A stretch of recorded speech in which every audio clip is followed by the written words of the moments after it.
인천국제공항의 입국장 게이트가 열리며 쏟아져 나오는 수많은 인파 속에서도 유독 압도적인 존재감을 뿜어내는 한 여자가 등장하자 주변의 공기가 순식간에 차갑게 가라앉는 듯한 기이한 정적이 흘렀다.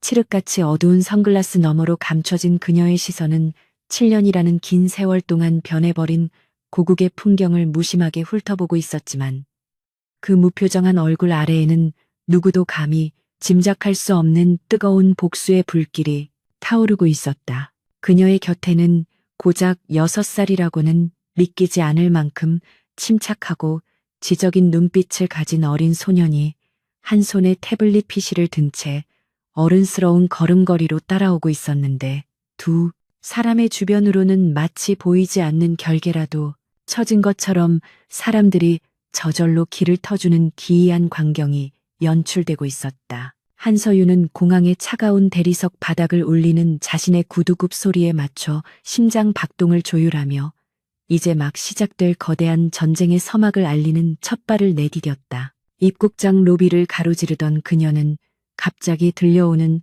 소란스러운 고함 소리와 함께 거칠게 인파를 밀치며 들어오는 검은 양복의 사내들을 발견하고는 미세하게 미간을 찌푸리며 걸음을 멈췄는데 그들은 대한민국을 좌지우지하는 대재벌 천일 그룹의 경호팀이었다. 그들은 마치 공항이 자신들의 사유지라도 되는 양 시민들을 거칠게 밀어내며 누군가의 이동 경로를 확보하고 있었는데 그 과정에서 짐을 든 노인이 넘어지거나 아이들이 놀라 울음을 터뜨리는 아수라장이 벌어졌지만 그들은 아랑곳하지 않고 오로지 자신들이 모시는 상전의 편의만을 위해 움직이는 사냥개들과 다를 바가 없었다. 한서윤은 그 오만하고 무례한 행태가 7년 전 자신을 비참하게 내쫓았던 그날의 기억과 겹쳐지며 잊고 있었던 혐오감이 되살아나는 것을 느꼈으나 감정을 드러내는 대신 더욱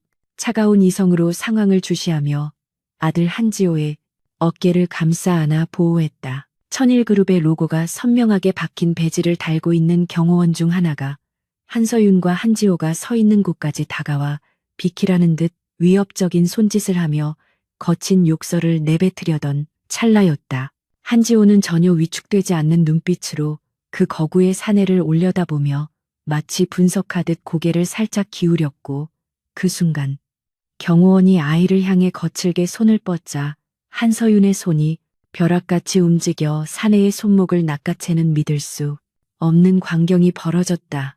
가녀려 보이는 그녀의 소나귀에서 뿜어져 나오는 악력은 상상을 초월하는 것이어서 훈련받은 건장한 경호원조차 비명을 지르지 못하고 헛바람을 들이키며 무릎을 꿇을 수밖에 없었는데 선글라스를 살짝 내린 한서윤의 눈동자가 그를 내려다보는 순간 사내는 등골이 오싹해지는 공포를 느끼며 온몸이 마비되는 듯한 착각에 빠졌다.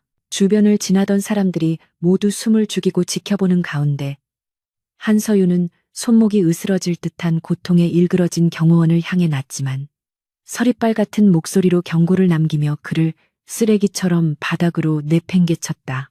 그녀는 단 한 번의 소란으로 공항 전체의 이목을 집중시켰음에도 불구하고 전혀 동요하지 않고 옷매무새를 가다듬으며 다시 아들의 손을 잡고 유유히 걸음을 옮겼는데 그 당당하고 기품 있는 뒷모습은 마치 여왕의 행차를 보는 듯해 아무도 감히 그녀의 앞을 가로막거나 말을 걸 엄두조차 내지 못했다. 바닥에 쓰러진 경호원은 굴욕감과 고통에 몸부림치며 그녀의 뒷모습을 노려보았지만 이미 그녀가 뿜어내는 기세에 완전히 압도당해 무전기를 잡은 손만 덜덜 떨 뿐 어떠한 보고도 하지 못한 채 멍하니 그 자리에 주저앉아 있을 수밖에 없었다. 공항 게이트 밖으로 나서자마자 미리 대기하고 있던 최고급 검은색 세단 한 대가 미끄러지듯 그들 앞에 멈춰섰고 운전석에서 내린 중년의 남자가 절도 있는 동작으로 뒷문을 열며 정중하게 고개를 숙였다. 7년 전 한서윤이 가장 신뢰했던 비서이자 유일하게 그녀의 편에 서서 마지막까지 충성을 맹세했던 최 실장은 세월의 흐름에 흰머리가 조금 늘었지만 여전히 강인하고 충직한 눈빛으로 주군을 맞이했다.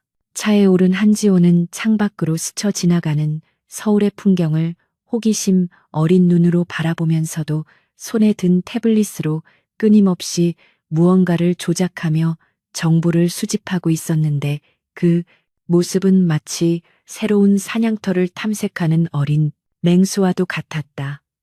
한서윤은 아들의 머리를 부드럽게 쓰다듬으며 이제부터 우리가 살아가야 할 이 도시가 얼마나 위험하고도 매혹적인 곳인지에 대해 나직이 설명해 주었다. 차량은 올림픽대로를 타고 강남의 중심부를 향해 부드럽게 질주하기 시작했고 차 안의 공기는 무겁지만 안정감 있는 침묵으로 채워졌다.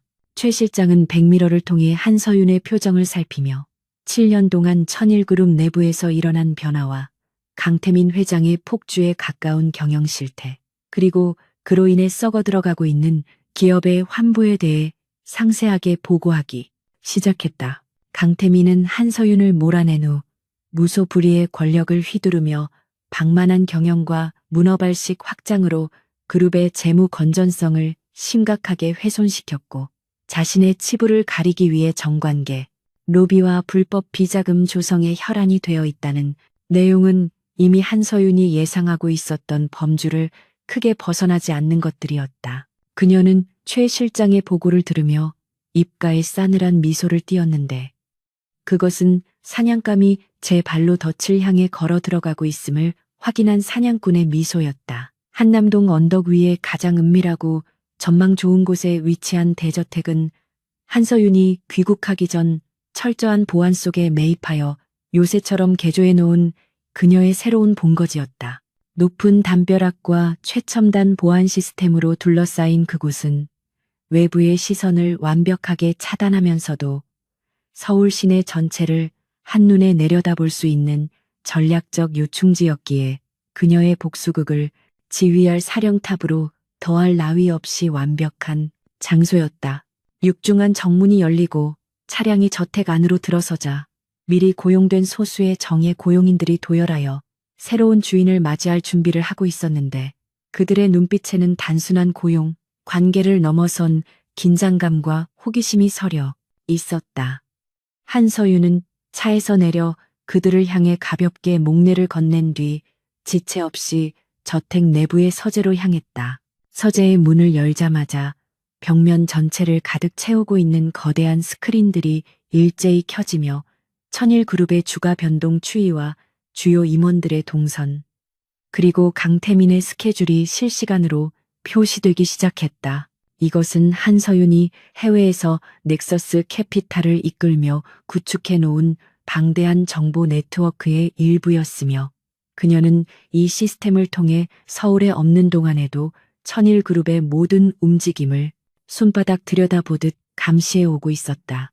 한지호는 엄마의 옆에 자리를 잡고 앉아 자신의 작은 노트북을 꺼내 능숙한 손놀림으로 암호화된 서버에 접속하더니 순식간에 천일그룹 내부 인트라넷의 취약점을 파고들어 보안망을 우회하는 작업을 시작했다. 6살 아이가 할 수 있는 일이라고는 도저히 믿기지 않는 수준의 해킹 실력을 보며 최 실장은 경악을 금치 못했지만 한서윤은 그런 아들이 자랑스럽다는 듯 흐뭇한 미소를 지을 자서러면 뿐이었다. 저녁 식사 시간이 되자 다이닝룸의 긴 테이블에는 화려하지만 정갈한 한식 코스 요리가 차려졌고 한서윤과 한지호는 오랜만에 고국의 음식을 맛보며 잠시나마 긴장을 풀고 평범한 모자지간의 대화를 나누었다. 지호는 오늘 공항에서 있었던 일을 언급하며 그 무례한 아저씨가 쓰고 있던 무전기의 주파수를 해킹해서 그들이 누구의 지시를 받고 움직였는지 알아냈다며 천진난만한 얼굴로 충격적인 정보를 내놓았다. 그 지시를 내린 자는 다름 아닌 강태민의 최측근 비서실장인 박 전무였으며 그들은 오늘 공항을 통해 입국하는 해외 투자자들을 영접하기 위해 나왔던 것이 아니라 공항 면세구역을 통해 밀반입하려던 고가의 미술품을 빼돌리기 위해 위화감을 조성했던 것이라는 사실이 밝혀졌다. 한서윤은 아들이 찾아낸 결정적인 단서를 놓치지 않고 즉시 최 실장에게 지시하여 해당 미술품의 이동 경로와 자금 출처를 추적하도록 명령했다. 식사를 마친 후 한서윤은 와인 한 잔을 들고 테라스로 나가 서울의 화려한 야경을 내려다보았는데 저 멀리 우뚝 솟아있는 천일그룹 본사 건물의 불빛이 유독 그녀의 시선을 잡아끌었다. 7년 전 비오는 밤 아무것도 가진 것 없이 쫓겨나며 반드시 돌아와 모든 것을 되찾겠다고 피눈물로 맹세했던 그날의 기억이 주마등처럼 스쳐 지나갔다. 당시 그녀는 뱃속에 지호를 임신한 상태였고 강태민은 그런 그녀를 정신적으로 불안정한 상태로 몰아세워 경영권 승계 과정에서 배제시키고 강제로 출국 명령을 내렸던 것이다. 낯선 이국 땅에서 홀로 아이를 낳아 기르며 겪어야 했던 수모와 고통. 그리고 죽음의 문턱을 넘나들며 쌓아 올린 넥서스 캐피탈의 자본력은 이제 강태민의 숨통을 조이는 가장 강력한 무기가 되어 그녀의 손에 쥐어져 있었다. 그 시각 천일그룹 회장실에서는 강태민이 공항에서 일어난 소란에 대한 보고를 받고 분노를 참지 못한 채 고가의 양주병을 벽에 집어던지며 고래고래 소리를 지르고 있었다. 그는 자신의 경호 팀장이 정체불명의 여자에게 단숨에 제압당했다는 사실보다 감히 천일그룹의 행차를 방해한 자가 있다는 것에 자존심이 상해 길길이 날뛰고 있었지만 정작 그 여자의 정체에 대해서는 꿈에도 생각하지 못하고 있었다. 비서실장 박 전무는 바닥에 흩어진 유리 조각을 피해 굽실거리며 CCTV 영상 확보가 늦어지고 있다는 변명을 늘어놓았는데 이는 한지호가 이미 공항 서버에 침투하여 어머니의 얼굴이 나온 영상 기록을 모조리 삭제해 버렸기 때문이었다. 강태민은 알 수 없는 불안감에 휩싸여 넥타이를 거칠게 풀어헤치며 당장 그 여자를 찾아내 본보기를 보여주라고 악을 썼지만 이미 사냥꾼의 총구는 자신의 심장을 겨누고 있다는 사실을 까맣게 모르고 있었다. 밤이 깊어지자 한서윤은 잠든 아들의 방을 찾아가 평온하게 잠든 지호의 얼굴을 한참이나 바라보며 이 아이에게만큼은 자신과 같은 비극적인 운명을 물려주지 않겠다고 다짐했다. 지호는 그녀에게 있어 유일한 가족이자 약점인 동시에 그 무엇과도 바꿀 수 없는 강력한 힘의 원천이었기에 그녀는 지호를 지키기 위해서라면 악마와 손을 잡는 한이 있더라도 주저하지 않을 각오가 되어 있었다. 그녀는 아들의 이마에 가볍게 입을 맞추고 방을 나와 다시 서재로 돌아가 밤을 새워가며 천일그룹의 주주 명부와 재무제표를 정밀 분석하기 시작했다. 내일 아침 증권시장이 개장함과 동시에 넥서스 캐피탈의 이름으로 천일그룹의 지분을 공격적으로 매입하기 시작하면 대한민국 재계는 거대한 혼란에 빠질 것이며 그것이 바로 한서윤이 강태민에게 보내는 첫 번째 선전포고가 될 것이었다. 새벽이 밝아올 무렵 한서윤은 작전 지시를 마무리하고 창가에 서서 떠오르는 태양을 바라보며 7년 전에 나약했던 한서윤은 죽었다고 스스로에게 되뇌었다. 이제 그녀는 넥서스 캐피탈의 수장이자 지호의 어머니로서 그리고 빼앗긴 왕좌를 되찾으러 온 정당한 계승자로서 세상 앞에 당당히 설 준비를 마쳤다. 그녀는 책상 위에 놓인 강태민의 사진을 집어들어 차가운 눈빛으로 응시하다가 라이터를 켜 사진의 귀퉁이에 불을 붙였고 타들어가는 불꽃을 바라보며 나지막이 중얼거렸다. 기다려라. 강태민, 이제부터 내가 겪었던 지옥을 너에게 고스란히 돌려줄 테니. 사진이 재가 되어 바스러지는 순간 그녀의 눈빛은 그 어느 때보다 강렬하게 빛났고 서울의 아침은 폭풍전야와도 같은 고요함 속에서 서서히 깨어나고 있었다. 서울의 금융가는 아침 해가 완전히 떠오르기도 전부터 보이지 않는 전쟁의 기운으로 들끓고 있었는데 그 중심에는 혜성처럼 등장한 넥서스 캐피탈이라는 정체불명의 투자회사가 자리 잡고 있었다. 주식시장이 개장함을 알리는 종소리가 울려 퍼지기가 무섭게 넥서스 캐피탈은 막대한 자금력을 동원하여 천일그룹의 유통주식을 무차별적으로 사들이기 시작했고 이로 인해 거래량은 폭발적으로 증가하며 주식 시세, 전광판을 붉은색으로 물들였다. 증권가 정보지들은 일제히 이 기이한 매수세의 배후를 캐내기 위해 혈안이 되었지만 넥서스 캐피탈이라는 이름 외에는 대표가 누구인지 자금의 출처가 어디인지조차 철저하게 베일에 쌓여 있어 온갖 추측만이 난무할 뿐이었다. 한서윤은 한남동 저택의 서재에서 모니터 화면을 가득 채운 그래프의 가파른 상승 곡선을 바라보며 우아하게 커피잔을 들어 올렸는데 그녀의 차분한 눈빛은 마치 체스판 위에서 상대의 킹을 잡기 위해 첫 번째 폰을 전진시킨 고수의 여유로움을 담고 있었다. 같은 시각 천일그룹 본사 전략기획실은 그야말로 초상집 분위기였는데 갑작스러운 주가 급등과 정체불명의 대량 매수세에 당황한 임원들이 땀을 뻘뻘 흘리며 대책 마련에 부심하고 있었다. 강태민 회장은 집무실 책상을 주먹으로 내리치며 당장 넥서스 캐피탈의 배후를 알아내라고 고함을 질러댔지만 그 누구도 속 시원한 대답을 내놓지 못한 채 고개만 숙이고 있을 뿐이었다. 강태민은 이것이 단순한 투기 세력의 장난이 아니라 누군가가 적대적 인수합병을 노리고 치밀하게 기획한 공격임을 직감적으로 알아차렸으나 그 적이 7년 전 자신이 내쫓았던 이복 여동생일 것이라고는 꿈에도 상상하지 못하고 있었다. 그는 불안감에 떨며 비서실장에게 금융당국과 검찰 쪽 인맥을 총동원하여 넥서스 캐피탈에 대한 세무조사나 불법 거래 혐의를 씌울 방법을 찾으라고 지시했지만 이미 한서윤이 법적인 모든 조치를 완벽하게 방어해 두었기에 그들의 시도는 허공을 가르는 헛주먹질이 될 운명이었다. 한편 금융계가 혼란에 빠져 있는 동안 한서윤은 아들 한지호의 손을 잡고 대한민국 상류층 자제들만 다닌다는 로얄 유치원 입학식에 참석하기 위해 고급 세단을 타고 이동하고 있었다.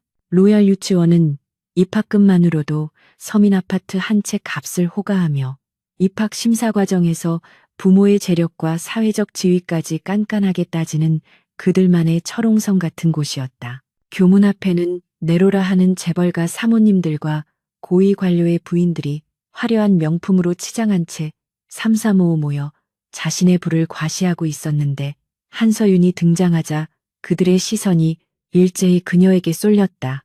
로고 하나 없는 심플한 정장을 입고 있었지만 뿜어져 나오는 기품과 압도적인 아우라는 온몸을 명품으로 휘감은 다른 학부모들을 순식간에 들러리로 만들어버렸고 그녀는 주변에 수군거림에는 눈길조차 주지 않은 채 오직 아들에게만 집중하며 교정을 걸어 들어갔다. 교실에 들어선 한지호는 또래 아이들과는 확연히 다른 차분함으로 자신의 자리를 찾아 앉았는데 그 모습이 낯설면서도 비범해 보였는지 아이들의 호기심 어린 시선이 쏟아졌다. 그때 교실 한가운데서 대장 노릇을 하던 덩치 큰 남자아이가 지호에게 다가와 거드름을 피우며 말을 걸었는데 그는 천일그룹의 하청업체이자 강태민의 측근인 최상무의 아들 최민준이었다.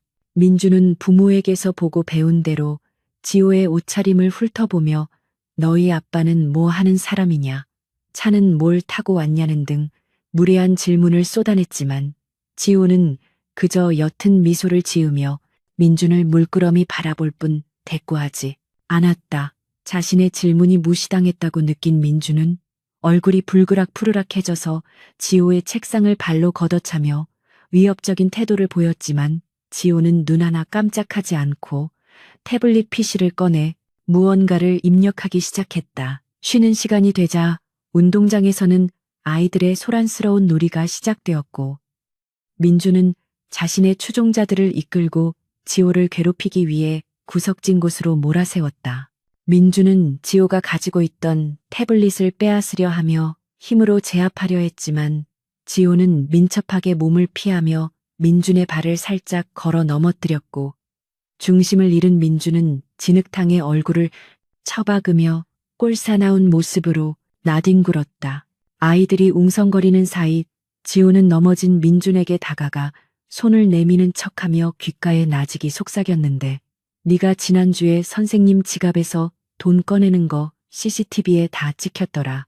내가 그거 원장 선생님한테 보내줄까 하는 충격적인 말이었다. 민주는 공포에 질린 눈으로 지호를 올려다보았고 지호는 천사 같은 얼굴로 웃으며 민준의 옷에 묻은 흙을 털어주는 척하며 상황을 완벽하게 장악해버렸다. 소동을 전해 들은 담임 선생님이 달려왔을 때 상황은 이미 지호가 피해자처럼 보이도록 연출되어 있었고 흙투성이가 된 민주는 억울함과 공포에 질려 울음을 터뜨리고 있었다. 지호는 선생님에게 민준이가 넘어져서 도와주려고 했다며 예의 바르게 설명했고 주변에 있던 아이들조차 민준이 먼저 시비를 걸다 혼자 넘어졌다고 증언하자 선생님은 지호를 칭찬하며 민준을 나무랐다. 멀리서 이 광경을 지켜보고 있던 한서유는 아들의 영리한 대처에 만족스러운 미소를 지으며 역시 내 아들이라는 생각을 했지만 한편으로는 이렇게 어린 나이에 벌써부터 힘의 논리를 깨우쳐야만 하는 현실의 가슴 한구석이 쌉싸름해지는 것을 느꼈다. 지호는 엄마를 발견하고 달려와 안기며 아무 일도 없었다는 듯 해맑게 웃었지만 그 눈빛 속에는 엄마가 짊어진 짐을 나눠지겠다는 결연한 의지가 담겨 있었다. 그날 오후 천일그룹 회장실에서는 강태민이 최상무로부터 넥서스 캐피탈의 공격에 대한 보고와 함께 아들의 유치원 소동까지 전해 듣고는 짜증이 극에 달해 있었다. 최상무는 넥서스 캐피탈이 사들인 주식이 벌써 5%를 넘어서 공시 의무가 발생했다는 사실과 함께 자신의 아들이 유치원에서 전학 온 아이에게 망신을 당했다는 사소한 불평까지 늘어놓으며 강태민의 심기를 긁어놓았다. 강태민은 쓸데없는 소리 하지 말고 주가 방어나 제대로 하라며 서류 뭉치를 집어던졌지만 넥서스 캐피탈이 제출한 지분 보유 공시 서류의 대표자 이름란에 적힌 H라는 이니셜을 보고 묘한 기시감을 느꼈다. 그는 설마 하는 생각에 고개를 저으며 7년 전 죽은 듯이 사라진 한서윤이 돌아왔을 리 없다고 스스로를 위로했지만 가슴 깊은 곳에서 피어오르는 불길한 예감은 쉽게 사그라들지 않았다. 한서윤은 집으로 돌아와 최 실장과 함께 다음 단계 작전을 논의하며 천일그룹 강태민 회장이 주최하는 정재계 사교 파티 초대장을 테이블 위에 올려놓았다. 이 파티는 강태민이 자신의 건재함을 과시하고 불안해하는 주주들을 달래기 위해 마련한 자리였지만 한서윤에게는 화려한 복귀를 알리는 무대이자 강태민의 심장에 비수를 꽂는 자리가 될 것이었다. 그녀는 최 실장에게 파티 참석을 위한 의상과 경호 계획을 점검하게 한 뒤 잠든 지호의 방으로 들어가 아이의 머리맡에 앉아 조용히 동화책을 읽어주었다. 동화 속 주인공이 역경을 딛고 승리하는 이야기를 들으며 편안하게 잠든 지호의 얼굴을 보며 한서윤은 내일 밤 그 화려한 파티장에서 가면을 벗고 자신의 정체를 드러낼 순간을 상상하며 서늘한 전율을 느꼈다. 밤이 깊어지자 서울의 야경은 더욱 화려하게 빛났지만 그 빛 아래 감춰진 욕망과 암투는 더욱 짙은 어둠을 만들어내고 있었다. 한서윤은 테라스에 서서 차가운 밤바람을 맞으며 7년 동안 갈고 닦아온 칼날이 얼마나 예리한지 시험해 볼 생각에 심장이 벅차오름을 느꼈다. 넥서스 캐피탈의 등장은 서막에 불과했고 내일 밤 파티장에서 벌어질 일들은 천일그룹을 뿌리째 뒤흔들 거대한 태풍의 눈이 될 것이 분명했다. 그녀는 손에 든 와인잔을 들어 저 멀리 보이는 천일그룹 본사를 향해 건배를 제의하며 나지막이 읊조렸다. 강태민 이제 진짜 게임을 시작해보자고 기대해도 좋아. 유리잔에 비친 그녀의 눈동자는 먹잇감을 노리는 맹수처럼 형형하게 빛나고 있었고 도시는 다가올 폭풍을 모른 채 고요히 잠들어 있었다. 서울의 밤하늘을 화려하게 수놓는 인공 조명 아래 대한민국 상위 1%만을 위한 럭셔리 호텔의 대연회장은 천일그룹 강태민 회장이 주최하는 성대한 파티로 인해 그 어느 때보다 뜨거운 열기로 가득 차 있었다. 입구에서부터 길게 늘어선 최고급 수입차 행렬과 붉은 카페 뒤를 오가는 정재계 인사들의 모습은 겉보기에는 평화롭고 화기애애해 보였으나 그 이면에는 최근 증권가를 강타한 넥서스 캐피탈의 적대적 인수 합병 소문에 대한 불안감과 호기심이 팽배해 있었다. 강태민은 억지로 여유로운 미소를 지으며 손님들을 맞이하고 있었지만 그의 눈동자는 초조함으로 미세하게 흔들리고 있었고 샴페인 잔을 쥐고 있는 손에는 힘줄이 붉어져 나올 만큼 잔뜩 힘이 들어가 있어 그의 심리 상태가 얼마나 불안정한지를 여실히 보여주고 있었다. 그는 오늘 이 자리를 통해 자신의 건재함을 과시하고 흔들리는 주주들의 마음을 붙잡아두려 했으나 초대받지 않은 손님이 몰고 올 거대한 파국은 전혀 예상하지 못한 채 스스로 파놓은 함정 속으로 걸어 들어가고 있었다. 연회장 안은 최고급 샹들리에가 뿜어내는 찬란한 빛과 오케스트라의 감미로운 선율, 그리고 값비싼 향수 냄새와 음식 향기가 뒤섞여 몽환적이면서도 탐욕스러운 분위기를 자아내고 있었는데 사람들은 삼삼오오 모여 넥서스 캐피탈의 정체에 대해 수군거리고 있었다. 강태민은 자신의 측근들을 대동하고 다니며 넥서스 캐피탈은 일시적인 투기 자본일 뿐이며 그룹의 경영권에는 전혀 문제가 없다고 큰소리쳤지만 그 말을 믿는 사람은 아무도 없는 듯했다. 이미 며칠 사이 천일그룹의 주가가 요동치고 있었고 강태민의 무능한 경영 능력에 대한 비판적인 기사들이 쏟아져 나오고 있었기에 주주들의 시선은 싸늘하기만 했으며 그들은 강태민의 변명보다는 곧 등장할지도 모르는 새로운 권력자에 대해 더 큰 관심을 보이고 있었다. 바로 그때 연회장의 거대한 문이 육중한 소리를 내며 열렸고 장내의 소란스러움이 일순간에 잦아들며 모든 이의 시선이 입구 쪽으로 쏠리는 기이한 현상이 벌어졌다. 열린 문 사이로 걸어 들어오는 한 여인은 마치 어둠 속에서 피어난 흑장미처럼 고혹적이면서도 날카로운 아름다움을 뽐내며 좌중을 압도했는데 그녀가 입은 칠흑 같은 드레스는 화려한 장식 없이도 그녀의 완벽한 실루엣을 돋보이게 했다. 그녀의 등장과 함께 흐르던 음악 소리마저 멈춘 듯한 정적 속에서 또각거리는 구두 소리만이 연회장을 가득 채웠고 사람들은 숨을 죽인 채 그녀의 얼굴을 확인하려 애썼다. 7년 전 불미스러운 사건으로 가문에서 쫓겨나 흔적도 없이 사라졌던 천일그룹의 전 여식 한서윤이 살아서 돌아왔다는 사실을 깨닫는 순간 장내는 경악의 찬 탄성과 웅성거림으로 가득 찼고 그녀를 알아보지 못했던 사람들조차 그녀가 뿜어내는 범접할 수 없는 카리스마에 눌려 길을 비켜주었다. 한서윤은 주변의 반응을 전혀 개의치 않는다는 듯 오직 강태민이 서 있는 단상 쪽을 향해 곧게 시선을 고정한 채 우아하지만 거침없는 걸음으로 다가갔다. 강태민은 자신의 눈을 의심하며 멍하니 서 있다가 점점 다가오는 한서윤의 형상이 현실임을 자각하고는 안색이 창백하게 질려버렸는데 그것은 죽은 줄 알았던 유령이 살아 돌아온 듯한 공포와 혐오감이 뒤섞인 표정이었다. 그는 황급히 경호원들에게 눈짓을 보내 그녀를 막으려 했으나 한서윤의 곁을 그림자처럼 지키고 있는 최 실장과 넥서스 캐피탈 소속의 건장한 수행원들이 경호원들의 접근을 차단하며 팽팽한 대치 상황을 만들었다. 한서윤은 강태민의 코앞까지 다가와 걸음을 멈추고 입가에 싸늘한 미소를 머금은 채 오빠. 오랜만이야.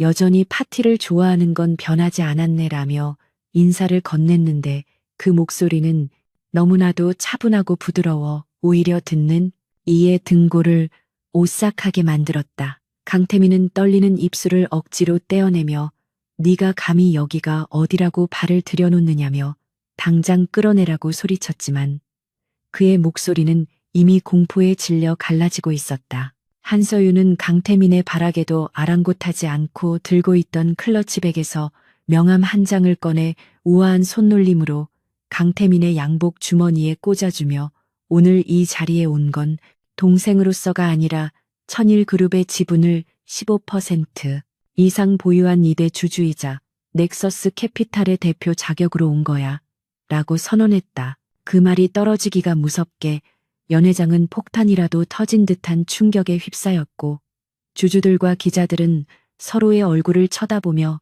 경악을 금치 못했는데 그동안 베일에 쌓여있던 넥서스 캐피탈의 실소유주가 바로 한서윤이라는 사실은 재계를 뒤흔들 만한 특종 중의 특종이었다. 강태민은 믿을 수 없다는 표정으로 주머니에 꽂힌 명함을 꺼내 확인하고는 손을 부들부들 떨며 이게 무슨 말도 안 되는 수작이냐며 현실을 부정하려 했지만 이미 대세는 기울어져 가고 있었다. 이성을 잃은 강태민은 수많은 사람들 앞에서 한서윤의 치부를 드러내 망신을 주기로 작정하고 마이크를 잡고는 여러분, 이 여자가 누구인지 아십니까?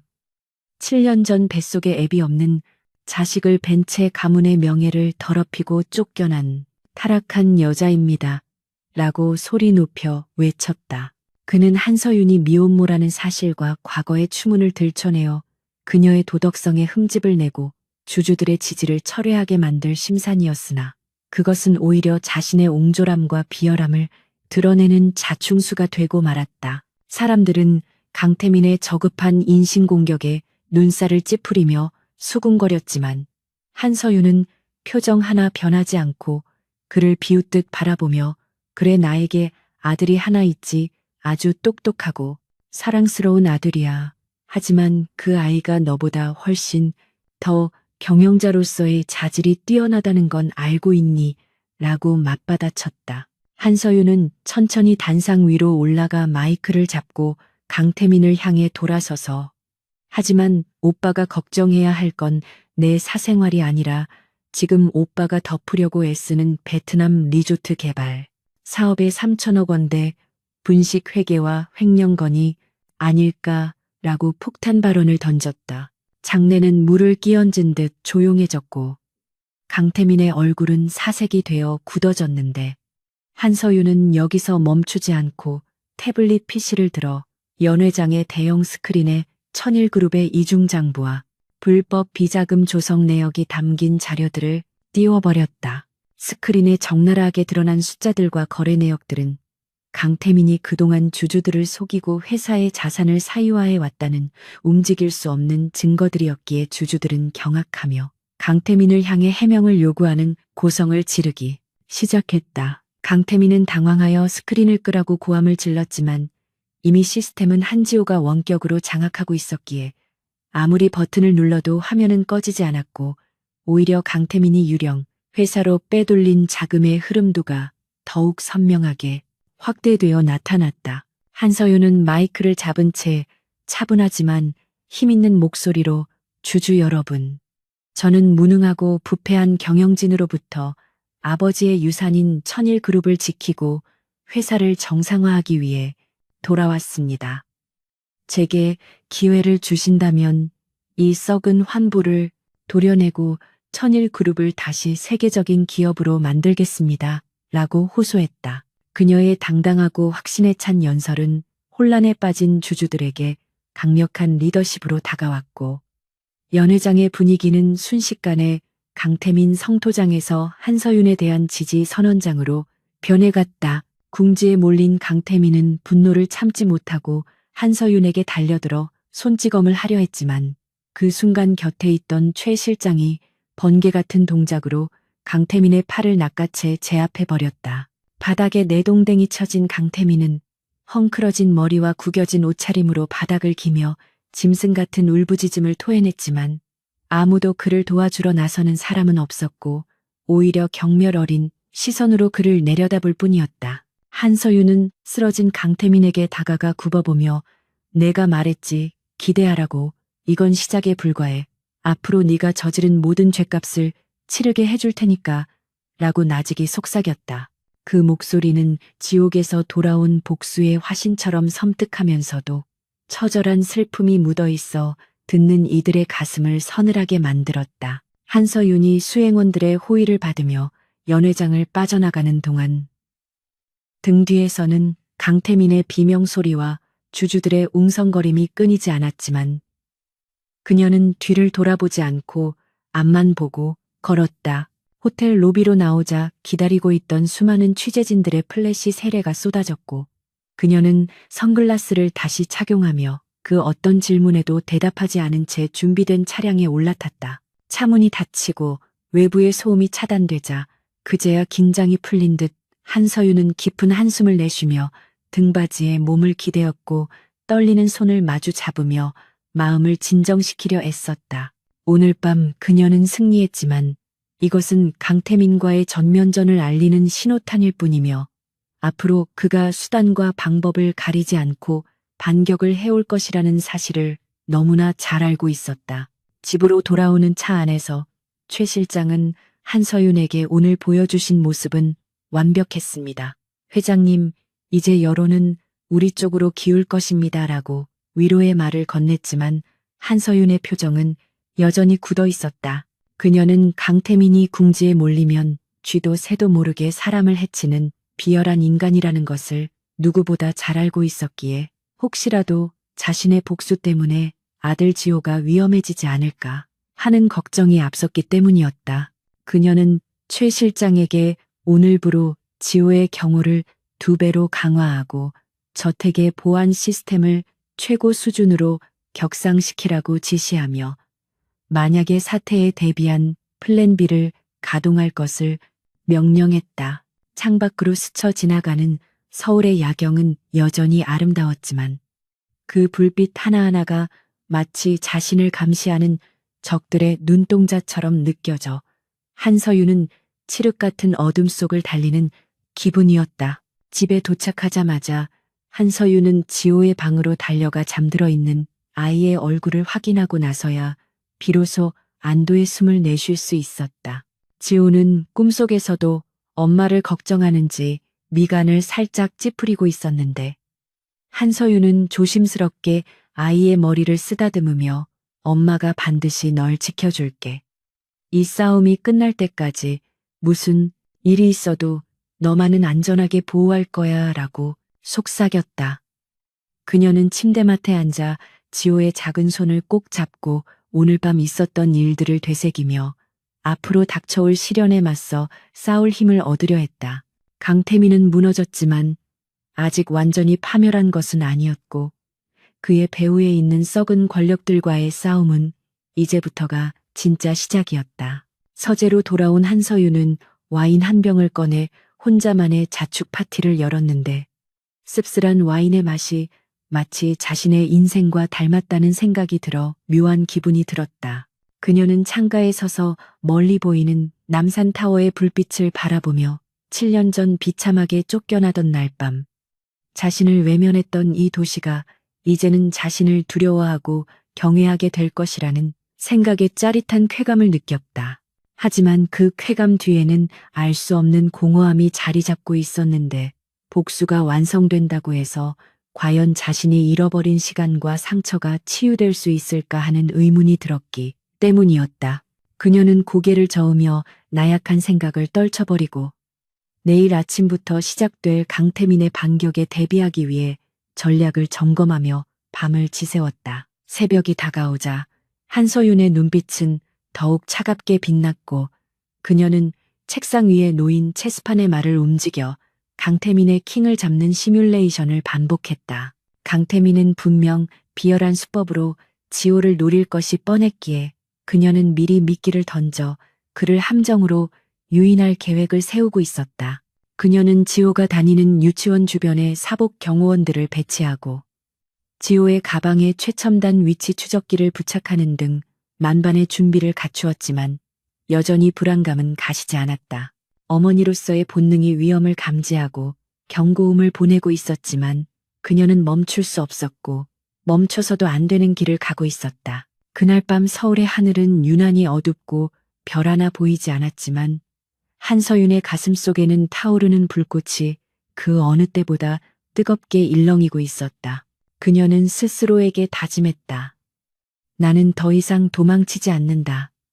내 아들과 나의 존엄을 지키기 위해 이 도시의 가장 높은 곳에 올라가 세상을 발 아래 두고 호령할 것이다. 어둠이 걷히고 여명이 밝아올 무렵 한서윤은 소파에 기대어 잠시 눈을 붙였지만 그녀의 손에는 여전히 강태민의 비리 자료가 담긴 USB가 꽉 쥐어져 있었다. 다가올 내일은 피할 수 없는 폭풍이 몰아칠 것이지만 그녀는 기꺼이 그 폭풍 속으로 뛰어들 준비가 되어 있었다. 강태민은 호텔 연회장에서 당한 치욕적인 패배와 폭로된 비리로 인해 검찰 조사가 임박했다는 소식을 접하고는 완전히 이성을 상실한 채 짐승처럼 날뛰고 있었는데 그의 눈에는 더 이상 이성이나 도덕 따위는 존재하지 않았고 오직 한서윤을 파멸시켜야 한다는 광기만이 이글거리고 있었다. 그는 자신의 충실한 사냥개이자 뒷골목 세계와 연줄이 닿아 있는 박전무를 은밀히 불러들여 절대로 넘어서는 안 될 선을 넘는 지시를 내렸는데 그것은 바로 한서윤의 가장 아픈 약점이자 유일한 혈육인 한지호를 납치하여 그녀를 협박하라는 잔혹한 명령이었다. 박전무는 어린아이를 건드리는 것은 너무 위험하다며 만류하려 했으나 이미 눈이 뒤집힌 강태민은 자신의 앞길을 막는 자는 조카든 누구든 가리지 않고 짓밟아 버리겠다며 당장 실행에 옮기지 않으면 너부터 죽이겠다고 으름장을 놓아 박전무를 공포에 떨게 만들었다. 하원 시간이 된 로얄 유치원 앞은 아이들을 데리러 온 고급 세단들로 북적이고 있었고 한서윤이 배치한 사복 경호원들은 매의 눈으로 주변을 감시하며 혹시 모를 위험에 대비하고 있었으나 불행은 예고 없이 가장 취약한 틈을 파고들었다. 한지호가 선생님의 손을 잡고 교문을 나서는 순간 갑자기 도로변에서 굉음을 내며 달려든 승합차 한 대가 경호 차량을 들이받아 혼란을 유발했고 그 틈을 타 복면을 쓴 괴한들이 연막탄을 터뜨리며 순식간에 아이를 낚아채 차 안으로 끌고 들어가는 아비규환의 상황이 벌어졌다. 경호원들이 필사적으로 달려들어 차량을 막으려 했으나 미리 대기하고 있던 또 다른 차량들이 길을 막아서며 방해하는 바람에 지호를 태운 승합차는 유유히 포위망을 뚫고 도심 외곽으로 사라져버렸고 현장에는 아이의 가방만이 덩그러니 남겨져 있었다. 납치 소식을 전해 들은 한서윤은 전화기를 쥔 손이 하얗게 질릴 정도로 분노했지만 놀랍게도 그녀는 비명을 지르거나 오열하는 대신 차갑게 식어버린 눈동자로 허공을 응시하며 마치 감정이 제거된 기계처럼 침착하게 상황을 분석하기 시작했다. 그녀는 강태민이 자신을 무너뜨리기 위해 아이를 이용할 것이라는 사실을 어느 정도 예견하고 있었기에 지호의 신발 밑창과 옷단추에 초소형 위치 추적 장치를 심어두었으며 넥서스 캐피탈이 보유한 군사 위성 시스템을 가동하여 납치 차량의 이동 경로를 실시간으로 추적했다. 최 실장이 떨리는 목소리로 경찰에 신고해야 하느냐고 물었지만 한서윤은 고개를 저으며 경찰이 개입하면 강태민이 증거를 인멸하거나 아이를 해칠 시간을 벌어줄 뿐이라며 자신이 직접 지옥을 보여주겠다고 서늘하게 대답했다. 한서윤은 드레스룸의 비밀 공간을 열어 평소의 우아한 정장 대신 활동하기 편한 검은색 전술복으로 갈아입고 방탄조끼를 착용했는데 그 모습은 재벌가 회장이 아니라 전장을 지휘하는 사령관의 비장함을 풍기고 있었다. 그녀는 해외에서 활동할 당시 인연을 맺었던 최정예 용병 출신의 보안팀을 소집하여 좌표가 찍힌 인천 항만에 버려진 냉동창고로 출동 명령을 내렸고 자신도 직접 차량을 몰고 무서운 속도로 도로를 질주하기 시작했다. 운전대를 잡은 그녀의 눈빛은 살기로 번뜩이고 있었으며 머릿속에는 오직 감히 내 아들에게 손을 댄 대가로 그들의 뼈와 살을 분리해 놓겠다는 잔혹한 복수심만이 가득 차 있어 주변의 차량들이 겁을 먹고 비켜설 정도였다. 한편 인천의 낡은 창고에 갇힌 한지호는 어른들도 공포에 떨만한 상황임에도 불구하고 놀라울 정도로 침착하게 밧줄에 묶인 손을 꼼지락거리며 주변을 관찰하고 있었는데 납치범들은 그런 아이의 태도가 기가 막히다는 듯 혀를 내둘렀다. 납치범들의 우두머리는 강태민에게 전화를 걸어 아이를 확보했으니 이제 한서윤에게 협박 전화를 걸라고 보고하고 있었는데 지호는 그들을 비웃듯 나지막한 목소리로 아저씨들 우리 엄마가 오면 정말 큰일 날 텐데 지금이라도 도망가는 게 좋을 거예요. 라고 경고했다. 납치범들은 코웃음을 치며 조그만 녀석이 겁도 없다며 위협을 가하려 했지만 지호의 눈동자에서 뿜어져 나오는 서늘한 기운에 순간적으로 압도되어 주춤거렸고 바로 그 순간 창고의 철문이 굉음과 함께 뜯겨나가며 어둠 속에서 죽음의 사자들이 들이닥쳤다. 창고 안으로 진입한 한서윤의 보안팀은 압도적인 화력과 전술로 납치범들을 순식간에 제압해 나갔는데 총성이 울리기도 전에 뼈가 부러지는 소리와 비명 소리가 창고 안을 가득 채우는 일방적인 학살극이 벌어졌다. 최루탄 연기 사이로 검은색 전술복을 입은 한서윤이 걸어 들어오자 납치범들은 그녀가 뿜어내는 지옥 같은 살기에 짓눌려 숨조차 제대로 쉬지 못하고 뒷걸음질 쳤는데 그녀는 손에 든 삼단봉을 바닥에 끌며 천천히 우두머리를 향해 다가갔다. 우두머리는 떨리는 손으로 지호를 인질로 삼아 흉기를 들이대며 다가오면 아이를 죽이겠다고 악을 썼지만 한서윤은 눈 하나 깜짝하지 않고 정확하게 우두머리의 미간을 향해 테이저건을 발사하여 그를 감전시켜 쓰러뜨렸다. 쓰러진 납치범 우두머리가 경련을 일으키며 바닥을 구르는 사이 한서윤은 쏜살같이 달려가 묶여있던 지호를 품에 안고 아이의 온몸을 확인하며 다친 곳은 없는지 살폈는데 차갑던 그녀의 표정이 순식간에 무너져 내리며 안도감에 눈시울이 붉어졌다. 지호는 엄마의 품에 얼굴을 묻으며 무서웠다는 말 대신 엄마가 올 줄 알았다며 의젓하게 말했고 한서윤은 그런 아들을 더욱 꽉 끌어안으며 미안하다는 말을 반복했다. 그녀는 아들을 안전한 곳으로 대피시키기 위해 최 실장에게 아이를 맡긴 뒤 다시 차가운 표정으로 돌아와 바닥에 쓰러져 있는 납치범들을 내려다보며 아직 끝나지 않은 심판을 준비했다. 한서윤은 고통에 신음하는 납치범 우두머리의 멱살을 잡고 일으켜 세워 강태민에게 전화를 걸게 한 뒤 수화기 너머로 들려오는 강태민의 목소리를 듣자마자 싸늘하게 웃으며 입을 열었다. 강태민, 내 선물을 받았나 본데 어떠니 네가 보낸 쓰레기들은 지금 내 발밑에서 살려달라고 빌고 있어. 이제 다음 차례는 바로 너야. 강태민은 한서윤의 목소리에 소스라치게 놀라 말을 잇지 못하고 거친 숨만 몰아쉬다가 전화를 끊어버렸지만 그 공포는 뼛속까지 파고들어 그를 잠 못 들게 만들 것이 분명했다.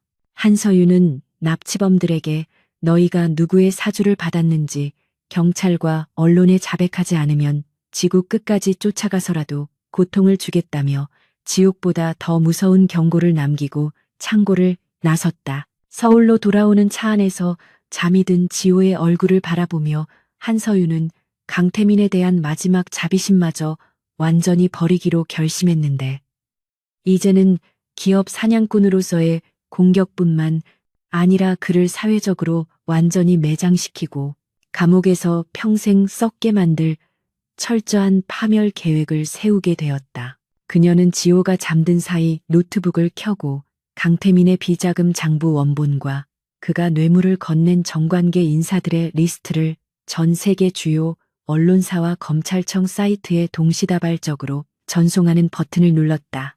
이것은 단순한 폭로가 아니라 대한민국 재벌 역사를 뒤흔들 거대한 핵폭탄 투하였으며 강태민이라는 악마를 처단하기 위해 한서윤이 던지는 승부수였다. 창밖으로 빗방울이 떨어지기 시작하더니 이내 거센 폭우로 변해 서울의 밤거리를 적셨지만 한서윤의 가슴 속에 타오르는 복수의 불길은 빗물로도 꺼뜨릴 수 없을 만큼 거세게 타오르고 있었다. 그녀는 잠든 아들의 손을 꼭 잡고 나직이 속삭였는데 엄마가 약속할게 다시는 그 누구도 널 건드리지 못하게 만들 거야. 이 도시의 모든 것을 내 발 아래 꿀려서라도 널 지켜줄게. 빗속을 뚫고 달리는 차량의 헤드라이트 불빛이 어둠을 가르며 나아가듯 한서윤의 운명 또한 이제 돌이킬 수 없는 결전을 향해 맹렬하게 질주하고 있었다. 그날 밤 천일그룹 본사 회장실에 숨어있던 강태민은 밖에서 들려오는 천둥 소리에 깜짝 놀라 비명을 지르며 책상 밑으로 숨어들었는데 그것은 한서윤이 몰고 올 파멸의 전조곡과도 같았다. 그는 자신이 건드린 것이 평범한 여자가 아니라 새끼를 지키기 위해서라면 세상 모든 것을 파괴할 수도 있는 어미사자라는 사실을 너무 늦게 깨달았으며 그 대가는 상상을 초월하는 고통으로 돌아오고 있었다. 폭우가 쏟아지는 밤 한서윤의 저택은 요새처럼 굳게 닫혀 있었지만 그 안에서는 내일 아침 세상을 뒤집어 놓을 혁명의 준비가 착착 진행되고 있었다. 아침 해가 밝자마자 대한민국 전역은 한서윤이 터뜨린 거대한 핵폭탄급 폭로로 인해 발칵 뒤집혔는데 뉴스 채널마다 강태민 회장의 비자금 조성과 불법 로비 그리고 산업재해, 은폐 사실을 대서특필하며 천일그룹의 부도덕성을 성토하고 있었다.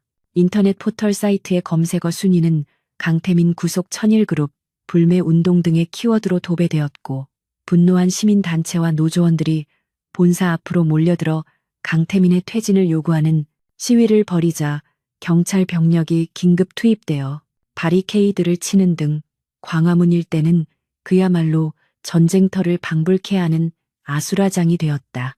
주식시장에서는 개장과 동시에 천일그룹 관련 주가들이 하한가로 직행하며 시가총액 수조 원이 순식간에 증발해버렸고 공포에 질린 소액 주주들의 매도 주문이 쇄도하여 거래 시스템이 일시적으로 마비될 지경에 이르렀다. 강태민은 회장실 창문 너머로 까맣게 몰려든 시위대와 자신을 향해 쏟아지는 원색적인 비난의 문구들을 내려다보며 극심한 공포와 배신감에 몸을 떨었는데 어제까지만 해도 자신의 발밑에서 굽실거리던 언론과 정치인들이 하루아침에 등을 돌리고 비난 성명을 발표하는 작태에 치를 떨었다. 그는 수화기를 들어 평소 형님 동생하던 검찰총장과 유력 국회의원들에게 전화를 걸어 도움을 요청하려 했지만 그들은 약속이라도 한 듯 전화를 받지 않거나 바쁘다는 핑계로 연락을 끊어버려 강태민을 더욱 절망에 구렁텅이로 몰아넣었다. 믿었던 도끼에 발등을 찍힌 강태민은 붉게 충혈된 눈으로 집무실의 집기들을 부수며 고래고래 소리를 질렀지만 텅 빈 비서실에는 그의 히스테리를 받아줄 사람조차 남아있지 않아 그의 고함 소리는 공허한 메아리가 되어 돌아올 뿐이었다. 천일그룹 본사가 혼돈의 도가니에 빠져있는 동안 한서윤은 서울 외곽의 고즈넉한 한옥마을에 위치한 비밀스러운 찻집에서 그룹의 창업 공신이자 원로 주주들의 수장인 김 회장을 마주하고 앉아 있었다. 김 회장은 선대 회장의 오른팔로서 그룹의 기틀을 다진 입지전적인 인물이었으나 강태민이 취임한 이후 경영 일선에서 물러나 은둔 생활을 하고 있었는데 그는 눈앞에 앉은 한서윤에게서 젊은 시절 선대 회장의 결기와 패기를 느끼며 묘한 감회에 젖어 있었다. 한서윤은 정갈하게 우려낸 차를 따르며 감정에 호소하는 대신 냉철한 이성으로 현재 그룹이 처한 위기 상황과 자신이 구상하고 있는 미래 비전을 제시하며 넥서스 캐피탈의 자본력뿐만 아니라 정통성 있는 경영 철학을 가지고 있음을 증명해 보였다. 한서윤은 탁자 위에 놓인 서류 봉투를 밀어주며 이것이 강태민이 그동안 저지른 횡령과 배임의 증거들이며 그가 계속 회장직을 유지한다면 천일그룹은 공중분해되어 역사 속으로 사라질 것이라고 단호하게 경고했다. 김 회장은 떨리는 손으로 서류를 훑어보며 강태민의 방만 경영이 이 지경까지 이르렀다는 사실에 통탄을 금치 못했고 깊은 한숨을 내쉬며 조용히 눈을 감았다. 그는 한참 동안 침묵을 지키다 천천히 눈을 뜨고 한서윤을 응시하며 자네가 정말로 이 그룹을 다시 일으켜 세울 자신이 있는지 물었고 한서윤은 흔들림 없는 눈빛으로 아버지가 피땀 흘려 세운 이 회사를 투기꾼들의 먹잇감이 되게 두지 않을 것이며 반드시 정도 경영을 통해 잃어버린 명예를 되찾겠다고 약속했다. 그녀의 진심 어린 호소에 김 회장은 굳게 닫혀있던 마음의 빗장을 풀고 다가올 임시 주주총회에서 원로 주주들의 표를 모아 한서윤을 지지하겠다는 결단을 내렸다. 같은 시각 강태민의 최측근이자 온갖 더러운 일을 도맡아 처리해온 박 전무는 무너져가는 강태민의 왕국에서 탈출하기 위해 살기를 모색하고 있었는데 그는 이미 검찰 수사가 시작되면 자신이 뭐든 덮어쓰고 구속될 것임을 직감하고 있었다. 그는 불안에 떨며 사무실 금고에 보관해 두었던 비밀 장부를 꺼내 들었는데 그것은 강태민이 정관계 인사들에게 뿌린 뇌물 리스트와 차명 계좌 정보가 담긴 이른바 데스노트였다. 박전무는 이 장부를 강태민에게 바치고 충성을 맹세할지 아니면 새로운 권력자인 한서윤에게 넘기고 선처를 호소할지 갈등하다가 결국 살기 위해 배신의 길을 택하기로 결심하고 떨리는 손으로 최 실장에게 전화를 걸어 은밀한 만남을 제안했다. 한서윤은 김 회장과의 회동을 성공적으로 마치고 나오던 길에 최 실장으로부터 박 전무가 투항 의사를 밝혀왔다는 보고를 받고 싸늘한 미소를 지으며 이것이야말로 강태민을 완벽하게 파멸시킬 마지막 퍼즐 조각임을 확신했다.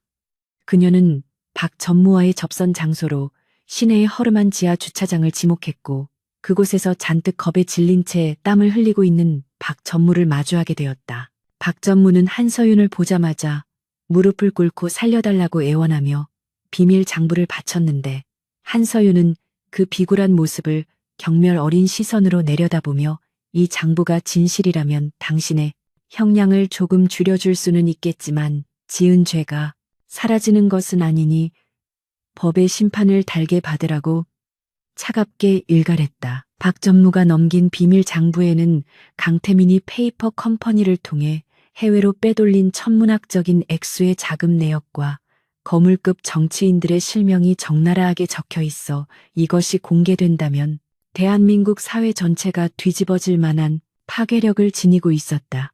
한서윤은 이 결정적인 증거를 손에 넣음으로써 다가올 주주총회에서 강태민의 숨통을 끊어놓을 수 있는 확실한 명분을 얻게 되었고 이제 남은 것은 대중 앞에서 그를 심판대 위에 세우는 일뿐이었다.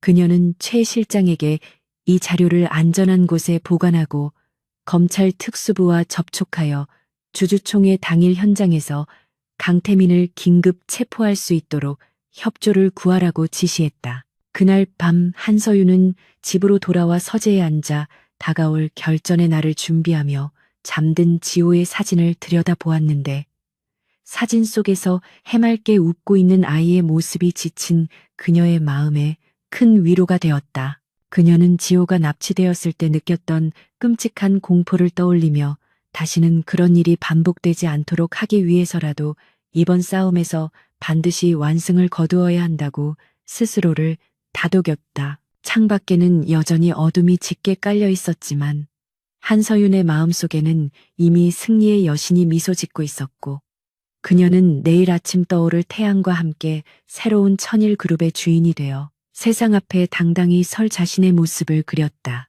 한편 강태민은 박 전무마저 연락이 두절되고 종적을 감추자 자신이 완전히 고립되었음을 깨닫고 미친 사람처럼 사무실을 배회하며 술을 퍼마시고 있었는데 환각 상태에 빠진 그의 눈앞에는 7년 전 자신이 내쫓았던 한서윤의 환영이 나타나 그를 비웃고 있는 듯했다. 그는 허공을 향해 술병을 집어던지며 내가 이대로 무너질 것 같으냐고 악을 썼지만 돌아오는 것은 깨진 유리 조각 소리와 자신의 비참한 몰골을 비추는 거울 속의 초라한 모습뿐이었다. 그는 마지막 발악으로 조직폭력배들을 동원하여 주주총회장을 난장판으로 만들고 물리력으로라도 경영권을 방어하겠다는 무모하고도 어리석은 계획을 세우며 스스로 파멸의 지루로 더욱 깊이 걸어 들어갔다. 다음 날 아침 천일그룹 본사 대강당 앞은 임시 주주총회에 참석하려는 주주들과 취재 열기로 가득 찬 기자들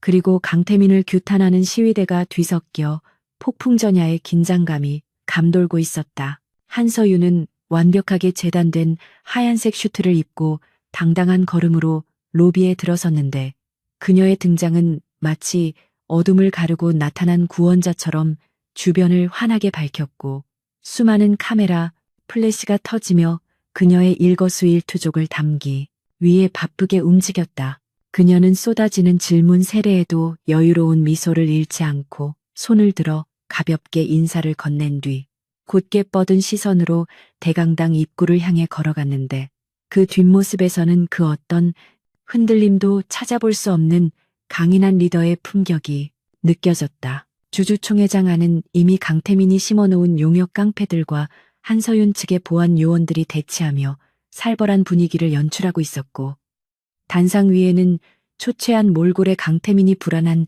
눈빛으로 좌석을 채운 주주들을 노려보고 있었다. 한서윤이 문을 열고 들어서자 장내는 일순간 정적에 휩싸였고 모든 이들의 시선이 그녀에게 집중되었는데, 그녀는 천천히 단상을 향해 걸어가며 강태민과 정면으로 시선을 마주쳤다. 그것은 선과 악, 진실과 거짓, 과거와 미래가 충돌하는 운명의 순간이었으며, 한서윤의 눈빛은 이제 모든 것을 끝내고 제자리를 찾겠다는 결연한 의지로 불타오르고 있었다. 한서윤은 주주들 앞에 서서 마이크를 잡고 침착하지만 힘있는 목소리로 계획을 선언하며 오늘 이 자리는 천일그룹의 과거를 청산하고 새로운 미래를 여는 역사적인 순간이 될 것이라고 천명했다. 그녀의 연설이 시작되자 강태민은 참을 수 없다는 듯 자리에서 벌떡 일어나 고함을 지르며 그녀의 말을 끊으려 했지만 이미 대세는 기울어져 있었고 주주들은 야유를 보내며 강태민을 자리에 앉으라고 소리쳤다. 한서윤은 그런 강태민을 가소롭다는 듯 바라보며 준비해온 결정적인 증거, 영상과 박전무의 자백이 담긴 녹취록을 공개하기 시작했고, 스크린을 통해 흘러나오는 충격적인 진실, 앞에 장내는 경악과 분노로 들끓어 오르기 시작했다. 강태민은 자신의 모든 치부가 만천하에 드러나자 바들바들 떨며 털썩 주저앉았고, 그의 눈동자는 초점을 잃고 허공을 헤매고 있었는데, 그것은 권력의 정점에서 나락으로 떨어진 패배자의 비참한 최후를 예고하고 있었다. 한서윤은 마지막으로 강태민을 향해 이제 그만 내려와. 그 자리는 원래부터 당신 것이 아니었어. 라고 사형 선고와도 같은 한마디를 던졌고, 그 순간 회의장 뒷문이 열리며 검찰, 수사관들이 들이닥쳤다. 이것은 한서윤이 오랫동안 준비해온 복수극의 클라이맥스이자 정의가 승리하는 짜릿한 순간이었으며, 그녀는 이 모든 광경을 차분하게 지켜보며 긴 싸움의 끝이 머지 않았음을 직감했다. 검찰 수사관들이 들이닥치자 주주총회장은 순식간에 거대한 소용돌이 속으로 휘말려 들어갔는데, 강태민은 자신의 눈앞에 펼쳐진 현실을 부정하려는 듯 핏발 선눈으로 고래고래 고함을 지르며 난동을 부리기 시작했다. 그는 단상 위로 올라온 수사관들을 향해 손가락질을 하며 내 허락도 없이 감히 이곳이 어디라고 들어오느냐며 당장 나가라고 악을 썼지만, 이미 법 집행관들의 표정에는 그 어떤 동요도 없었다. 서울중앙지검 특수부 검사는 무미건조한 목소리로 강태민에게 발부된 체포영장을 들이밀며 특정경제범죄 가중처벌법 위반 및 살인교사 혐의, 그리고 미성년자 약취 유인 교사 혐의로 당신을 긴급 체포한다고 선언했다. 그 목소리는 마이크를 통해 장내에 울려 퍼졌고, 살인교사와 미성년자 납치라는 충격적인 죄목이 거론되자 주주들은 경악을 금치 못하며 웅성거리기 시작했고, 강태민을 지지하던 일부 세력들조차 사색이 되어 슬금슬금 뒷걸음질 치며 거리를 두려했다. 강태민은 수갑을 채우려는 수사관들의 손길을 거칠게 뿌리치며 단상 아래에 배치해둔 자신의 경호원들을 애타게 불렀으나, 그들은 이미 경찰 기동대에 의해 제압되어 바닥에 엎드려 있거나 상황이 불리함을 깨닫고 도주해 버린 뒤였다. 고립무원의 처지가 된 강태민은 짐승 같은 괴성을 지르며 발악했으나 건장한 수사관 2명이 그의 양팔을 꺾어 제압하자 맥없이 무릎을 꿇을 수밖에 없었고, 그 과정에서 비싼 맞춤, 양복이 찢어지고 머리카락이 헝클어져 그야말로 패가 망신한 몰골이 되고 말았다. 수많은 카메라 플래시가 번개처럼 터지며 대한민국 재계서열 상위에 있던 거대 그룹 회장에 추락하는 순간을 적나라하게 포착했고, 이 치욕스러운 장면은 실시간으로 전파를 타고 전국에 생중계되며 국민들에게 통쾌한 카타르시스를 선사하고 있었다. 바닥에 무릎 꿇린 강태민은 고개를 들어 한서윤을 노려보았는데 그 눈빛에는 증오와 원망, 그리고 인정할 수 없는 패배에 대한 억울함이 뒤섞여 붉게 타오르고 있었다.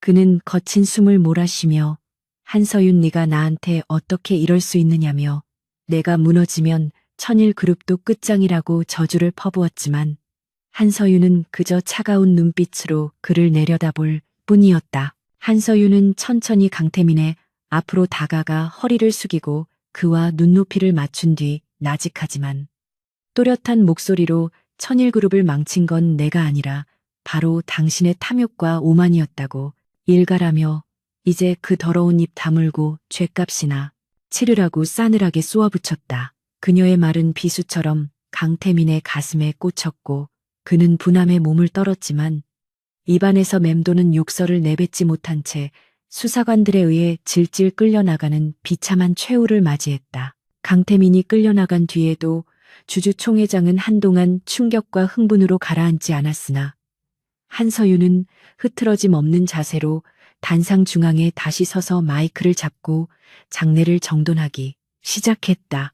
그녀는 소란을 일으켜 죄송하다는 정중한 사과와 함께 이제야말로 천일그룹이 과거의 어둠을 걷어내고 투명하고 정의로운 기업으로 거듭날 기회가 왔음을 역설하며 중단되었던 의결 절차를 계속 진행할 것을 제안했다. 주주들은 그녀의 침착하고 카리스마 넘치는 리더십에 감탄하며 뜨거운 박수로 화답했고 이어진 표결에서 강태민 회장 해임안과 한서윤 신임 회장 선임안은 압도적인 찬성률로 통과되었다. 이것은 단순한 경영권 교체가 아니라 오랫동안 썩어 문드러졌던 환부를 도려내고 새로운 새살이 돋아나게 하는 역사적인 순간이었으며 한서윤은 마침내 아버지의 유산을 되찾고 진정한 주인으로서의 자격을 인정받게 되었다. 신임 회장 수락 연설을 위해 단상에 선 한서윤은 만감이 교차하는 표정으로 잠시 말을 잇지 못하고 객석을 둘러보았는데 그곳에는 7년 전 자신을 외면했던 사람들과 이제는 자신을 구원자로 바라보는 시선들이 공존하고 있었다. 그녀는 떨리는 목소리를 가다듬고 오늘 이 자리는 저 개인의 승리가 아니라 정의와 원칙이 살아있음을 증명하는 자리라고 운을 뗀 뒤 앞으로 뼈를 깎는 쇄신을 통해 천일그룹을 세계적인 존경을 받는 기업으로 키워내겠다고 약속했다.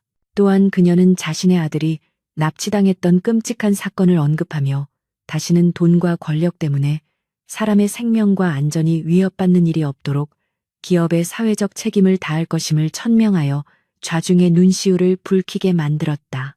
그녀의 진심 어린 연설은 주주들뿐만 아니라 생중계를 지켜보던 국민들의 마음까지 움직였고 그녀는 차가운 복수의 화신에서 따뜻하고 강인한 리더로 다시 태어나고 있었다. 주주총회가 끝나고 한서윤이 회의장을 나서자 밖에서 대기하고 있던 수많은 취재진이 구름대처럼 몰려들어 마이크를 들이대며 질문 공세를 퍼부었다. 그녀는 쏟아지는 플래시 세례 속에서도 당황하지 않고 여유로운 미소를 잃지 않았으며 기자들의 질문에 간결하고 명확하게 답변하며 신임 회장으로서의 면모를 유감없이 발휘했다. 그녀는 강태민 전 회장의 비리 혐의에 대해서는 수사기관의 조사에 성실히 협조할 것이며 피해를 입은 주주들과 직원들에게는 합당한 보상과 사과를 하겠다고 약속함으로써 혼란스러운 여론을 잠재우는 노련함을 보였다. 경호원들의 호의를 받으며 대기하고 있던 차량에 오르는 그녀의 뒷모습은 그 어느 때보다 당당하고 아름다웠으며 사람들은 그녀를 보며 진정한 여왕의 귀환이라며 찬사를 아끼지 않았다. 차량 문이 닫히고 외부의 소음이 차단되자 한서윤은 긴장이 풀린 듯 깊은 한숨을 내쉬며 시트에 몸을 파묻었는데 온몸의 근육이 비명이라도 지르는 듯한 극심한 피로감이 몰려왔다. 옆자리에 앉은 최 실장은 말없이 생수병을 건네며 회장님 정말 고생 많으셨습니다. 오늘 보여주신 모습은 완벽했습니다라고 위로의 말을 건넸다. 한서윤은 물을 한 모금 마시고 희미하게 웃으며 아직 끝난 게 아니야. 이제부터가 진짜 시작이지. 무너진 회사를 다시 세우려면 쉴 틈이 없어라고 대답했지만 그녀의 목소리에는 이전과 달리 한결 가벼움이 묻어 있었다. 그녀는 핸드폰을 꺼내 가장 먼저 지호에게 전화를 걸었는데 신호음이 몇 번 울리기도 전에 엄마라고 부르는 아이의 밝은 목소리가 들려오자 굳어있던 그녀의 얼굴에 환한 미소가 번졌다. 집에 도착한 한서유는 현관문을 열자마자 달려나오는 지호를 꽉 끌어안으며 뜨거운 눈물을 흘렸는데 그것은 승리의 기쁨보다 아이를 지켜냈다는 안도감에서 나오는 눈물이었다. 지호는 엄마의 눈물을 고사리 같은 손으로 닦아주며 엄마 텔레비전에서 봤어. 정말 멋있었어. 나쁜 아저씨는 이제 감옥에 가는 거지라고 물으며 엄마를 위로했다. 한서유는 고개를 끄덕이며 이제 아무도 우리를 괴롭히지 못해 엄마가 약속 지켰어라고 말하며 아이의 이마에 입을 맞췄다. 두 사람은 거실 소파에 나란히 앉아 서로의 온기를 느끼며 오랫동안 말없이 안고 있었는데 창밖으로 비치는 따스한 오후의 햇살이 두 모자를 포근하게 감싸주며 지난 7년간의 시련과 고통을 씻어주는 듯했다. 그날 저녁 뉴스에서는 강태민의 구속 수감 소식과 함께 천일그룹의 새로운 회장으로 취임한 한서윤의 소식이 톱뉴스로 다루어졌고 전문가들은 천일그룹의 주가가 반등세로 돌아섰다며 긍정적인 전망을 내놓았다. 한서윤은 지호를 재우고 서재에 앉아 창밖의 서울 야경을 바라보며 와인 한 잔을 기울였는데 저 멀리 보이는 천일그룹 본사 사옥의 불빛이 예전처럼 위압적이거나 차갑게 느껴지지 않았다. 그녀는 책상 위에 놓인 아버지의 사진을 어루만지며 아버지 제가 해냈어요. 이제 편히 쉬세요라고 나직이 속삭였고 마음속에 응어리져 있던 한이 눈 녹듯 사라지는 것을 느꼈다. 이제 그녀 앞에는 거대한 그룹을 이끌어야 하는 무거운 책임이 놓여 있었지만 곁에는 든든한 아들 지호와 충직한 사람들이 있기에 두려움보다는 설렘과 희망이 앞섰다. 다음 날 아침 한서유는 그 어느 때보다 일찍 일어나 정갈한 옷차림으로 출근 준비를 마쳤고 지호의 등교를 배웅하며 힘찬 하루를 시작했다. 회사 로비에 도착하자 모든 임직원이 도열하여 신임 회장을 맞이했고 한서유는 그들의 환영을 받으며 당당하게 엘리베이터에 올랐다. 회장실 문을 열고 들어선 그녀는 통유리 너머로 펼쳐진 서울 시내를 내려다보며 이제 이 도시의 중심에서 새로운 역사를 써 내려가겠다는 다짐을 되새겼다. 그녀의 책상 위에는 처리해야 할 결제 서류들이 산더미처럼 쌓여 있었지만 그녀는 주저하지 않고 펜을 들어 첫 번째 서류의 서명을 시작했고 그 힘찬 펜놀림은 천일그룹의 새로운 도약을 알리는 신호탄과도 같았다. 며칠 후 한서유는 구치소 접견실 유리벽 너머로 수의를 입고 앉아있는 강태민을 마주하게 되었는데 며칠 사이에 폭삭 늙어버린 그는 예전의 오만함은 온데간데 없이 초라한 노인처럼 보였다. 강태민은 한서윤을 쳐다보지도 못한 채 고개를 숙이고 있었고 한서윤은 그런 그를 보며 동정심조차 들지 않는다는 사실에 스스로 놀라워했다. 그녀는 수화기를 들고 당신이 지은 죄를 이곳에서 평생 참회하며 살아. 그리고 다신 내 아들과 내 회사 근처에 얼씬도 하지 마. 이게 내 마지막 자비야라고 차갑게 통보한 뒤 미련 없이 자리에서 일어났다. 강태민은 등 뒤에서 무언가 말하려는 듯 입을 달싹였지만 한서유는 뒤도 돌아보지 않고 접견실을 빠져나왔고 철문이 닫히는 둔탁한 소리가 두 사람의 악연이 영원히 끊어졌음을 알렸다. 구치소를 나선 한서유는 맑게 갠 하늘을 올려다보며 크게 심호흡을 했고 폐부 깊숙이 들어오는 신선한 공기가 그녀의 몸과 마음을 정화해 주는 듯했다. 그녀는 대기하고 있던 차에 올라타 최 실장에게 지호가 기다리는 학교로 가자고 지시하며 입가에 옅은 미소를 지었다. 이제 복수는 끝났고 그녀에게는 사랑하는 아들과 함께 만들어갈 행복한 미래만이 남아 있었다. 차가 출발하고 그녀는 창문을 열어 불어오는 바람을 맞으며 생각했다. 세상 그 어떤 시련도 엄마라는 이름의 여자를 이길 수는 없다고, 그리고 나는 내 아들과 함께 이 도시에서 가장 행복한 최강자가 될 것이라고. 계절이 바뀌어 어느덧 서울의 거리는 벚꽃이 흩날리는 따스한 봄의 기운으로 가득 찼고, 천일그룹 본사 사옥 앞을 가로막고 있던 시위대와 경찰 펜스가 사라진 자리에는 시민들을 위한 녹지공원이 조성되어 평화로운 풍경을 자아내고 있었다. 한서윤이 회장으로 취임한 지 1년이라는 시간이 흐르는 동안 천일그룹은 뼈를 깎는 구조 조정과 대대적인 기업 문화 혁신을 통해 과거의 부패 이미지를 완전히 씻어내고 투명하고 건전한 글로벌 기업으로 재탄생하는 데 성공했다. 강태민이 남긴 썩은 유산들을 정리하는 과정은 결코 순탄치 않았으나 한서윤은 특유의 냉철한 판단력과 과감한 추진력으로 반대 세력을 잠재우고 능력 중심의 인재 등용 시스템을 정착시켜 임직원들의 전폭적인 지지를 이끌어냈다. 이제 증권가에서는 천일그룹을 두고 위기를 기회로 바꾼 가장 성공적인 경영 사례라고 입을 모아 칭찬했으며, 그룹의 주가는 연일 최고치를 경신하며 한서윤의 경영 능력을 수치로 증명해 보이고 있었다.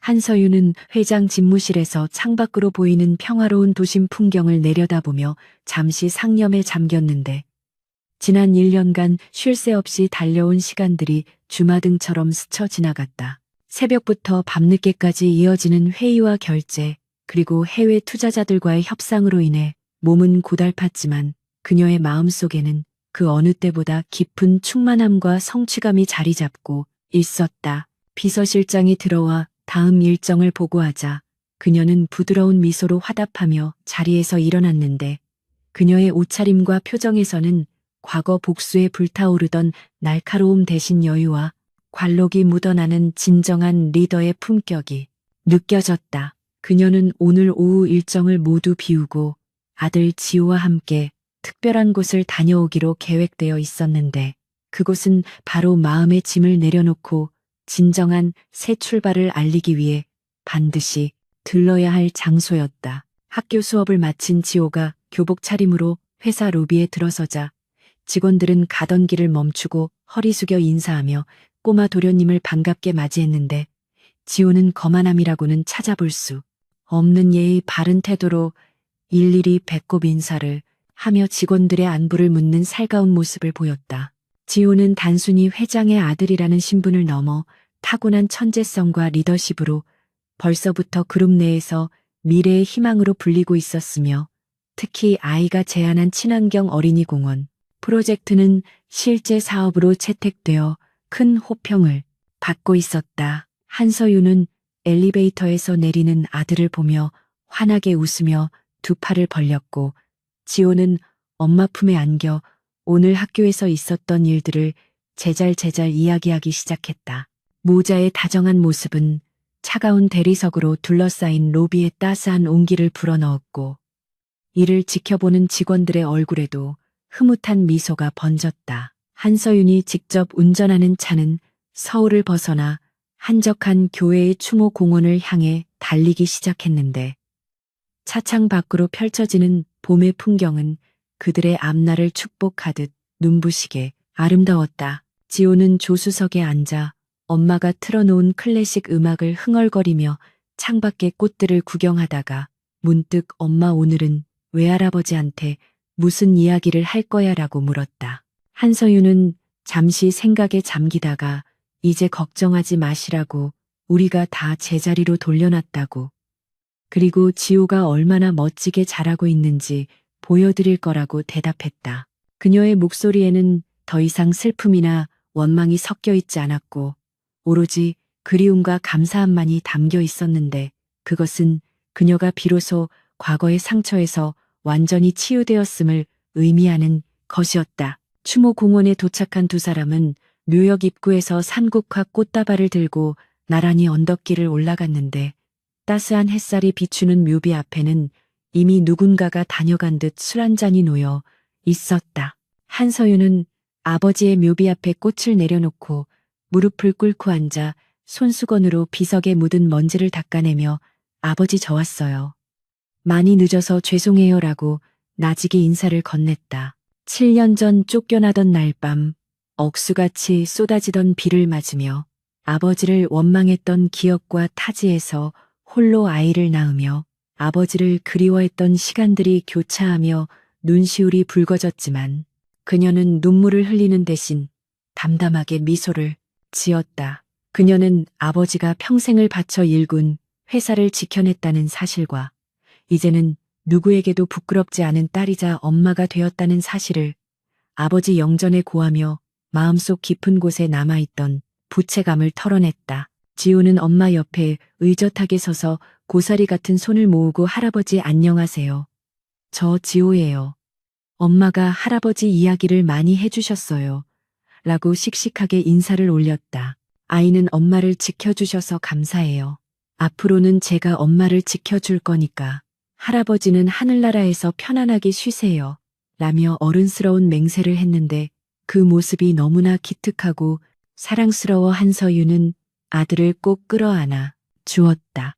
바람이 불어와 묘비 주변의 꽃잎들을 흩날리게 하자 마치 아버지가 두 사람의 머리를 쓰다듬어주는 듯한 따스한 기운이 느껴졌고 한서유는 비로소 아버지가 자신을 떠난 것이 아니라 언제나 곁에서 지켜보고 계셨음을 깨달았다.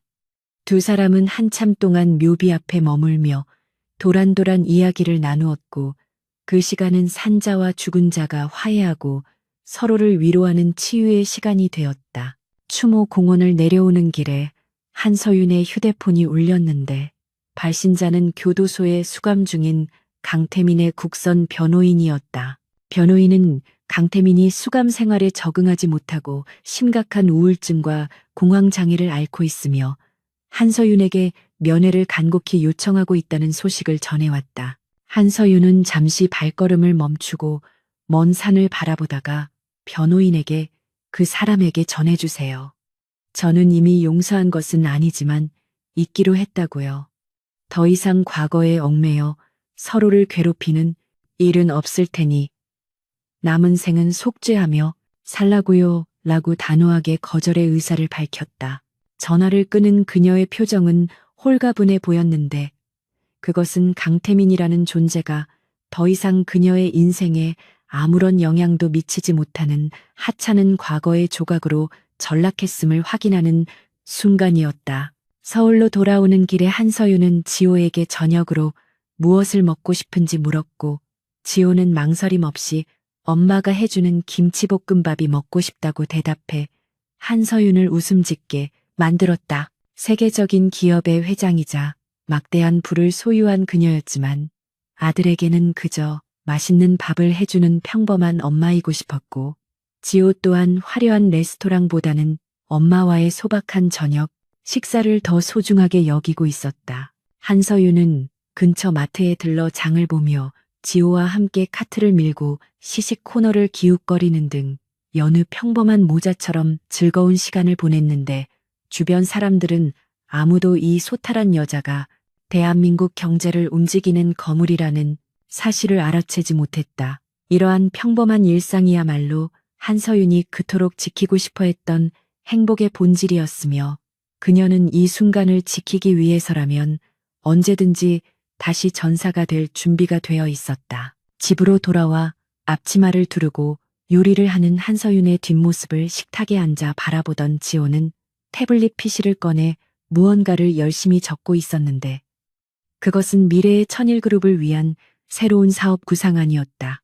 6살 아이의 머릿속에서 나온 것이라고는 믿기지 않는 혁신적인 아이디어들이 화면을 채우고 있었지만 지호는 아직 엄마에게는 비밀로 하기로 하고 조용히 파일을 저장했다.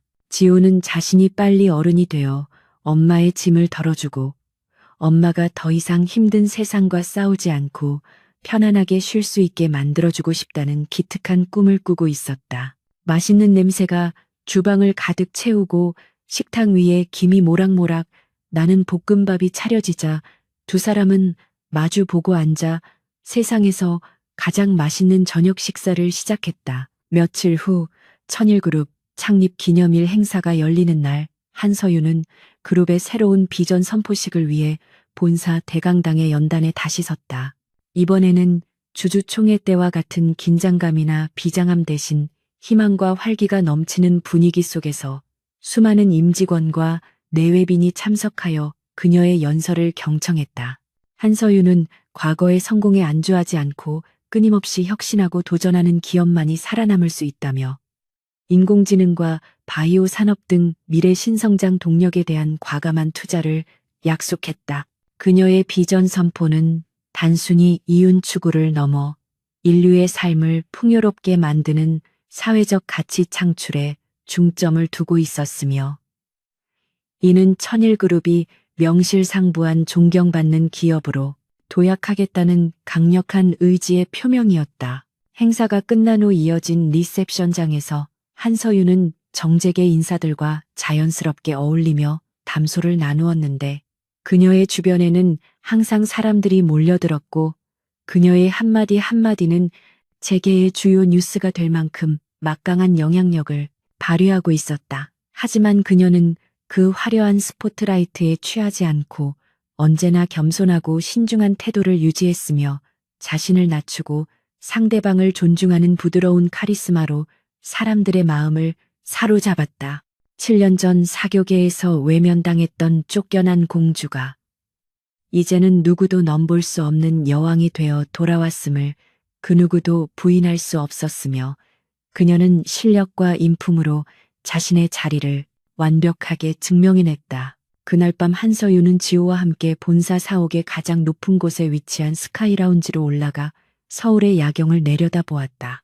발 아래 펼쳐진 도시는 마치 보석함을 엎어놓은 듯 형형색색의 불빛으로 반짝이고 있었고 끊임없이 움직이는 차량의 불빛들은 도시의 맥박처럼 느껴졌다.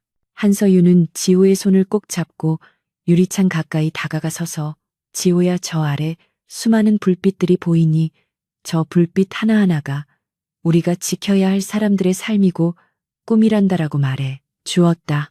지호는 고개를 끄덕이며 엄마 저도 나중에 커서 엄마처럼 저 불빛들을 지켜주는 사람이 될래요.